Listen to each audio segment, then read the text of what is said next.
A year after a little girl's body was found in a Rosedale dumpster, police say they know who she is. The windfall from that tip ended up taking us in the right direction. The tragic break in the case, answering the heartbreaking question about who the little girl is. We'll walk you through the rest of the questions. Investigators say they're still trying to determine.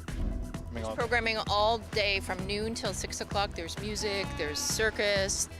Plus, the fun planned this weekend for Canada Day and the renewed calls for people to play safe after 4 teens are charged for allegedly shooting fireworks at people, including a newborn baby.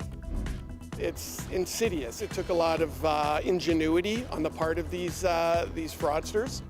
And we track the money after millions of dollars in alleged mortgage fraud grips unsuspecting homeowners, the new target of the scam, and how you can protect yourself. Good evening, I'm Chris Glover. We begin tonight with that heartbreaking discovery in a Rosedale dumpster from more than a year ago. Last May, police called on the city to help after the body of a small child was found wrapped in a crocheted blanket inside a plastic bag. The gruesome news gripped the city for months while police investigated. Finally tonight, officers say they've identified the little girl, but still haven't labeled the case a homicide. Dale Manukduk is live tonight at police headquarters. And Dale, let's start with what we've learned about this small child. Well, Chris, police have identified this girl as 4-year-old Navia Tucker of Toronto. Her remains were found on May 2nd of last year in the area of Castle Frank Road and Dale Avenue. But police say that she may have died as early as the summer of 2021. However, she was never reported missing, and it wasn't until they received a tip a few months ago that they were able to narrow down their search and figure out who she was. Outstanding missing persons occurrences were reviewed. Dozens of tips were investigated. And after more than a year, police were able to identify the young girl as Navia Tucker, whose body was left at this Rosedale construction site, found wrapped in a crocheted blanket and inside a plastic bag. Some of what was known previously: she was black, 3 feet 6 inches tall, with a thin build, and has black curly hair that was sectioned in 4 short ponytails. Navia was born on May 18th, 2017. As previously stated, we believe that Navia died in 2021. She would have been just shy of her 5th birthday when her body was placed in the dumpster. We have a lot of work to do. Today, police notified Navia Tucker's mother they would not say if she is a suspect. The case is not being looked at as a homicide at the moment, but investigators are not ruling that out. Forensic pathologists have not been able to determine a cause of death.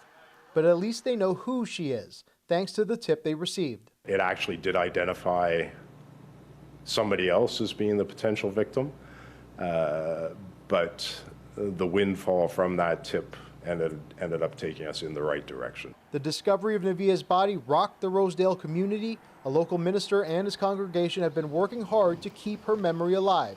And today, they moved one step closer. And I was really deeply moved, but so grateful, very, very grateful that at least now we know who she is. She has a name, and we know that name. Chris, police say that after they're done speaking to more family members, they'll see what will happen with this young girl's remains and see if anyone does claim them. They're still asking that anyone with information contact them. Send it back to you. Such a devastating case, Dale. Thanks for the latest tonight. Another disturbing update from police. 4 teenagers have been arrested and charged for allegedly shooting fireworks at pedestrians, one of whom was holding their newborn baby. Police say it happened last Thursday near Sherbourne and Bloor. One of the teens allegedly shot fireworks directly at a victim who was holding the baby. Another person jumped in front of the infant and was hit by the firework in the chest, burning their shirt. 2 17-year-old boys, 1 16-year-old boy and a 16-year-old girl have all been arrested, and they face a long list of charges, including 3 counts each of throwing explosives at a person with intent to do bodily harm. And police warning the public that sort of behavior will not be tolerated heading into the long weekend. Of course, Canada Day celebrations are planned all over the city, and Greg Ross walks us through what's on offer, plus how police are trying to prevent a repeat of the violence seen in recent years. Torontonians are ready to show their Canadian pride this weekend. I've already got my Canadian flag out on my balcony, proudly waving. and just enjoying the good weather, I hope. I will spend some time with family and my girlfriend, and then maybe have a nice getaway picnic. We're probably just gonna have a barbecue at my friend's backyard. The city will have fireworks in 4 locations this year, including Ashbridges Bay, one of the most popular spots. Police will be out in full force there after issues with violence and vandalism in recent years. There is no alcohol permitted in Ashbridges Bay Park. Personal fireworks are not permitted as well, and there is up to a $1,000 fine for those that are going to be intending on using personal fireworks in the park. There will also be city-run fireworks in 3 other locations. There's fireworks at Centennial Park, at Milliken Park, and at San Wadlow Park. Those are the city-led fireworks displays, and they all start at 10 p.m. No fireworks at City Hall on Canada Day, but there will be celebrations all day here in Nathan Phillips Square, as well as in Mel Lastman Square in North York. Programming all day from noon till 6 o'clock. There's music, there's circus, there's fun activities, interactive for families, there's buskers, there's a great marching drumline band. Members of Toronto's Chinese community will be in Fort York on Canada Day, marking a major milestone for Chinese Canadians. It's marking the 100th anniversary of the Chinese exclusion tax, which was announced to Chinese immigrants on July 1st, 100 years ago, that they could not become citizens of Canada. It is a different kind of event. It's not necessarily a celebration. It's more of an activities, and there's food demonstrations and crafts and performances, dance and music. A complete list of Canada Day events can be found on the city's website. Greg Ross, CBC News, Toronto.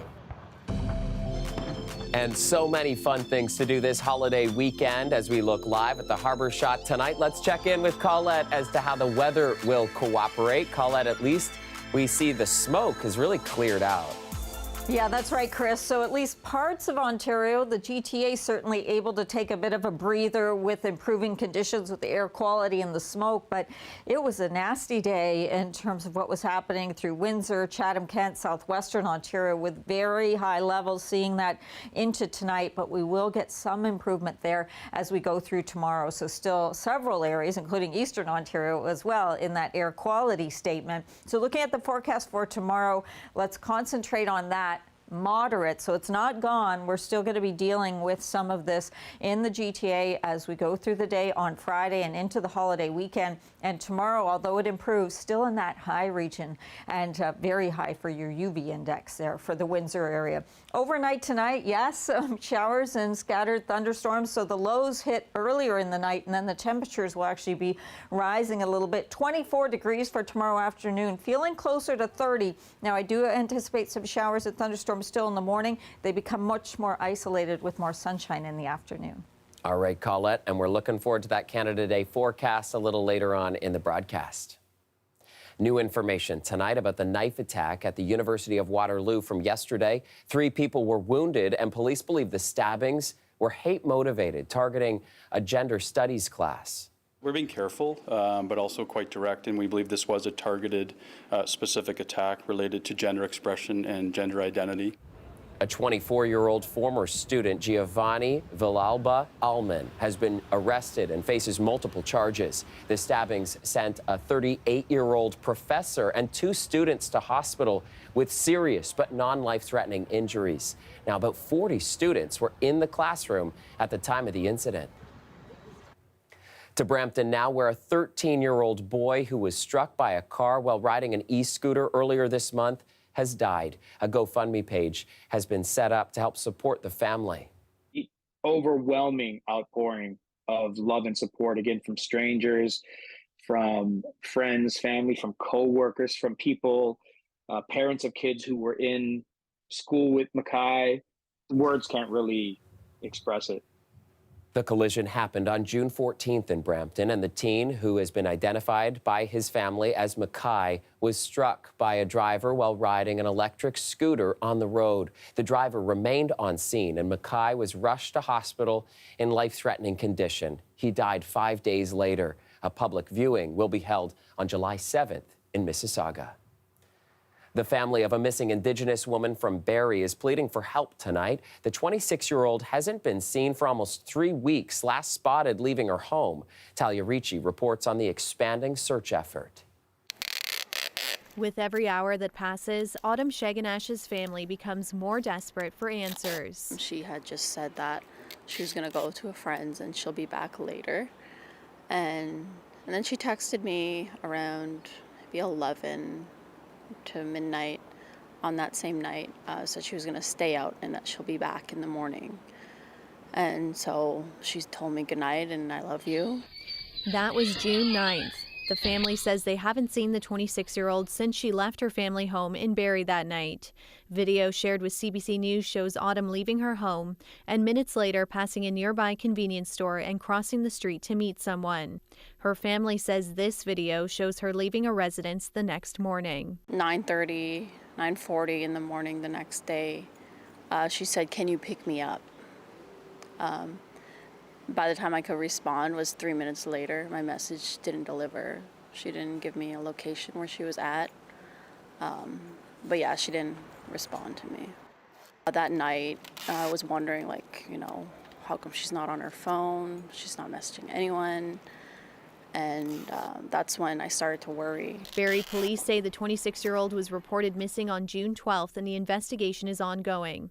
She was last seen wearing a black hoodie, shorts, slip-on Puma sandals, and a black and tan purse. Police say it's a possibility that human trafficking could be involved. This is very unlike Autumn to do this. We all know Autumn, all her family members, we know her very well. She would be on her phone, she would contact her grandmother, she would contact her sister. There's something very wrong, and we need to figure out what happened and where she is. We need to bring her home. Loved ones have expanded their search across the GTA. Indigenous organizations are also supporting the family. They believe Autumn could be in the Toronto area. We have a lot of family that are in town right now, and we will not stop looking for her until we find her. Police are asking anyone with information to contact them. Autumn's family describes her as a caring aunt to her nieces and someone who loves to laugh. They desperately want her home. And we want her to know that we do love her. And if you're out there, Autumn, call us if you could. We're worried sick about you, and Grandma is not feeling good now. We all love you, Autumn. Just please come home. Talia Ricci, CBC News, Toronto. In Minden, Ontario, a new urgent care clinic is set to open tomorrow. It is the same location as the ER that closed earlier this month due to staff shortages. There won't be any doctors on staff at the new clinic, only nurses, and some residents think that's not just enough. It's a big name for something that's really tiny, and we're glad to have it, of course, glad to have anything. We're still going to keep fighting hard for our ER we wanted back. The clinic will be open weekends only over the summer, with plans to expand to 7 days a week, 8 hours a day in the fall. The closest ER for Minden residents is in Haliburton, which is about 25 kilometers away. In less than 2 weeks, Olivia Chow will officially take office as Toronto's new mayor. Speaking to reporters today, she highlighted several events she will hold starting as early as next week. First one, of course, is about affordable housing in economic opportunities. The second one is the Community Crisis Response Service. And the third one would be supportive housing and wraparound services that specifically deal with the crisis of homelessness. Chow also said that while City Hall usually takes a break in August, she plans to work right through the summer to tackle some of those key issues that... Welcome back. We have a new twist to tell you about in our ongoing investigation at CBC Toronto about mortgage fraud. Now we've learned Airbnb hosts are the latest to be targeted. Police have arrested and charged one man that they say is involved, and Angelina King has the exclusive reporting tonight. We get the fake ID and we compare it to the real ID. Private investigator Brian King says in these types of cases, the fake IDs are good. But in order to make one, fraudsters need a person's identity information first. In some mortgage fraud cases, they also need a home appraisal, so they need to get inside of a house. An easy way to do that? short-term rental sites like Airbnb. It becomes a hallmark of some of the groups. King is tracking a group accused of committing mortgage fraud through Airbnb rentals. Toronto police have arrested at least one person in that group, J. Allen McDougall. The 42-year-old Toronto man is facing 5 counts of fraud and 1 count of laundering the proceeds of crime. The allegations have yet to be tested in court. It's insidious. It took a lot of effort. It took a lot of ingenuity on the part of these fraudsters. Here's how investigators say it works in general. The suspects rent an Airbnb. Then they rifle through the home looking for personal documents like mortgage statements, credit card bills, even pieces of mail. Then they impersonate the homeowner and let an appraiser into the house. They apply for a mortgage on the property and then take off with the money. It sometimes takes months before the homeowners find out. In a lot of instances, the mortgages are prepaid for several months. And the reason they do that is they like to move the money that they receive quickly and avoid it being frozen by the banks. In the case involving McDougall, sources told CBC Toronto the alleged fraudsters attempted to take out more than $2.5 million in mortgages on at least 5 homes, but allegedly made off with around $1 million because some of the incidents were detected at the 11th hour. A handful of people and financial institutions are named as victims in court documents involving McDougall. Home equity lender Connect is one of them. It's nothing like we've ever seen before. Connect CEO says the company caught on to dozens of applications that were fake, but 3 went undetected at first, and the company paid out hundreds of thousands of dollars. The CEO says the alleged fraudsters had all kinds of personal information, including mortgage statements, bills, and fake scannable driver's licenses. And they were opening up bank accounts. They had deposits going through them. They were taking the capital that they were borrowing from banks and other lenders into them. Very sophisticated. Toronto police say when information gets into the wrong hands, Possibilities were limitless, what they could have done. Victims' identity information is gold to these people. Airbnb is investigating and says that protecting its customers against scams is a priority. Toronto police tell us they believe more suspects are involved and there's more victims out there. Angelina King, CBC News, Toronto.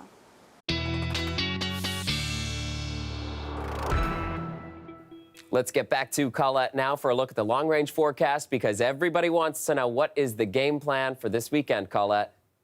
It's such an important forecast, right, when we're looking ahead to any weekend, but the holiday weekends, really. And this one has deteriorated a little bit when it comes to some of the wet weather and chances for it and the duration. Not a rain out still, but there's going to be some days to watch, and Canada Day is one of them. Smoke improving. You definitely need that improvement for southwestern Ontario. We will see it getting a little bit better as we go into Friday. But all in all, through southern Ontario, we're still dealing with this as we go into the holiday weekend, so even into tomorrow night as it kind of vacillates and moves back into the area. And then as we get deeper into Saturday, things should get a little better. Cottage country could stay a little bit higher there as we head even through Saturday. Keeping an eye on the sky because of these chances, not only of showers, but of thunderstorms. And it's the kind of thing where we can break into some sunshine and then have them bubbling up with some of the humidity we're going to be seeing. And that's the next point I want to make. It's going to become a little stickier as we go into the weekend, but really so as we get into mid next week. But still, you're going to notice it as we head tomorrow, but mostly towards Saturday. All right, the smoke forecast. So when we see still some of these yellows and these greens looking through the day on Friday, even Friday night to Saturday morning, still some areas there through the GTA and cottage country. And then it's this band that comes back in. So it improves most areas, but through cottage country into parts of eastern Ontario, still be dealing with likely some moderate ranges. The rains and thunderstorms through the overnight hours, then it kind of clears out. We should see sunshine breaking back out tomorrow, but then just a few isolated cells will kind of bubble up. Hopefully not too much there. Now we go into Saturday, starting off dry, and then look what moves in as we go towards those afternoon hours. Rain, yes. Thunderstorms, that potential there too, should improve by the time we get to the fireworks for the GTA in southwestern Ontario. Not necessarily going to be the case so into eastern Ontario. Those looks at your temperatures through the overnights for both southwestern Ontario and the GTA, and then leaving you with a look at the temperatures, keeping in mind the humidity builds mid-30s by the time we get to Canada Day, Chris. And already rocking the red for Canada Day. I love it. Have a great weekend, Colette, and we will be. Finally tonight, while July 1st is, of course, best known as Canada Day, it also marks the 100th anniversary of the Chinese Exclusion Act, which restricted nearly all Chinese immigration to Canada for decades. Ahead of Saturday, we paid a visit to the Toronto Public Library's Chinese-Canadian Archive, which documents the history of the GTA's Chinese-Canadian community. The Chinese-Canadian Archive here started in 2016, and it is a collaboration between the Chinese-Canadian community in Toronto and the public libraries. Here are some of the materials that we have in our archive. So they are like family and like their personal and family records. We have like correspondences, like, you know, manuscripts of memoirs and some memoirs, these are photographic slides that we collected because they are personal record and family record. Like, we are able to see how actually people lived through those times, and especially like during like historical events, and how historical events and public policy affect people's lives. These are some of these materials that is related to the Exclusion Act. So for example, here we have like some of these Chinese immigration certificates. We normally call them like CI certificates. And this little girl here, Ruth Ma, was born in Canada. And because of the Exclusion Act in 1923, it was like all the Chinese people in Canada are required to register. The history of Chinese-Canadian community is an important part of Canadian history. As like historically marginalized community, like their voices is often excluded in the big history. Through these records, we will be able to tell the story from their perspective. And that's our show for you tonight. Thank you so much for watching. Remember, you can get caught up on our website anytime. Just head to cbc.ca/Toronto. We're off tomorrow for Canada Day. Have a great holiday weekend, everyone.